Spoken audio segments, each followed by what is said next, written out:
Hello everyone, Alchemist reporting, and I'm going to talk about a build that I haven't been able to get my hands off of. It's an amazing, reliable build to use throughout the whole endgame content with an exotic that is extremely flexible. So, we all know hand cannons are getting multiple buffs alongside Season 22.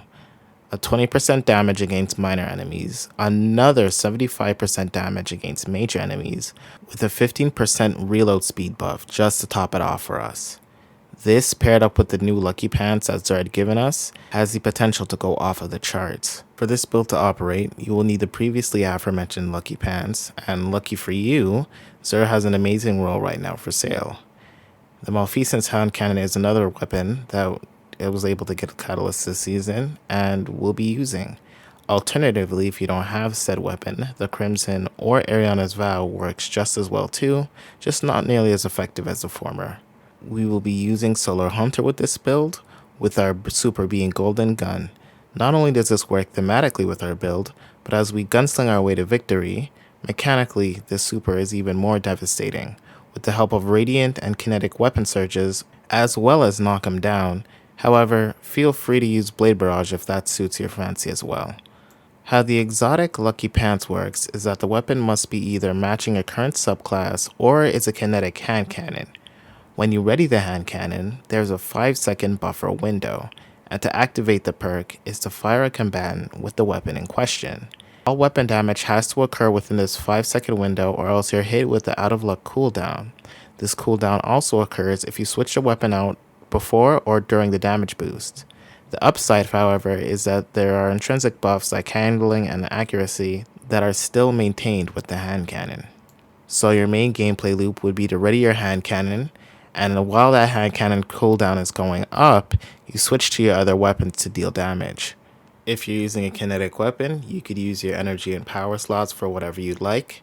I personally use Acacia's Dejection and Cataclysmic with Bait and Switch because Bait and Switch has a 10-second timer, and it allows me to have a smooth cycling period where I can cycle between my hand cannon and my linear fusion rifle. This build's consistency and overall damage should be in the back of your head during Season 22. But without further ado, let's get into the build. Let's go take out the aspects and fragments and abilities. So for our abilities, we have Acrobat's Dodge. It allows us to dodge and perform a leap, giving us Radiant. This allows us to do more damage overall, so we keep it on. Dodge is whatever you want it to be. I just use triple jump because I feel more comfortable with it. Weighted throwing knife allows me to get extra precision damage and is one of the highest damage throwing knives in there. So if I get a one-shot kill, it makes me radiant. Fireball grenade is one of the lowest cooldown grenades in the game, so I use it. For aspects, I use knock 'em down. It just means that my solar supers are enhanced, which pairs up with Golden Gun quite nicely. So my Golden Gun has damage resistance, Marksman has increased duration, and Blade Barrage launches more projectiles. While Radiant, flammable blows on my equipped throwing knife will also refund my melee energy, which goes very easily with each other. I also use On Your Mark, as precision final blows will grant my allies increased weapon handling and reload speed, and it's just 3 fragment slots. It also, when I activate my class ability immediately, it also grants me maximum stacks of On Your Mark, which also helps my aim as well. For fragments, we got Umber of Torches. It means that powered melee attacks against my combatants makes me and nearby allies radiant. This is just to keep my radiant uptime up for my Golden Gun, my gun in general, and my other weapons. Umber of Searing. Defeating scorched targets grants melee energy and creates a fire sprite. We use fire sprites in this build to kind of keep us regenerated.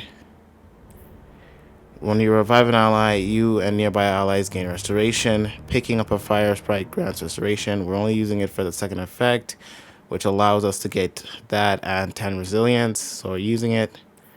Ember of Solace, radiant and restoration effects applied to me and have increased duration. Again, this is all focused to radiant, so radiant and restorations have an increased duration. It just makes it longer and makes it more worthwhile. Ember of Resolve means that solar grenade final blows will cure me and it will heal me. So that's it for the fragments. And let's go into the mods and explain the mods. So basically for the mods, I have 2 kinetic siphon for my main exotic. So this could be Crimson, this could be Malfeasance, but they're at least getting me orbs of power, which is the main point. And I'm using Solar Siphon because I am using solar weapons with this build. I have Heavy Handed because my solar weapon knife is fairly powerful, and if I get a hit with it, it will give me an orb of power. Impact Induction, it just reduces my grenade cooldown every time I do damage with my solar melee.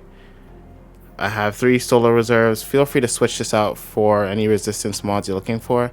I just use this to have as much reserves as possible, have as much Cataclysm ammo and Acacia's ammo as I can.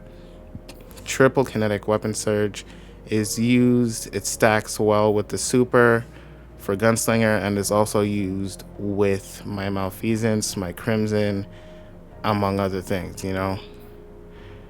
For my cloak, I have Special Finisher.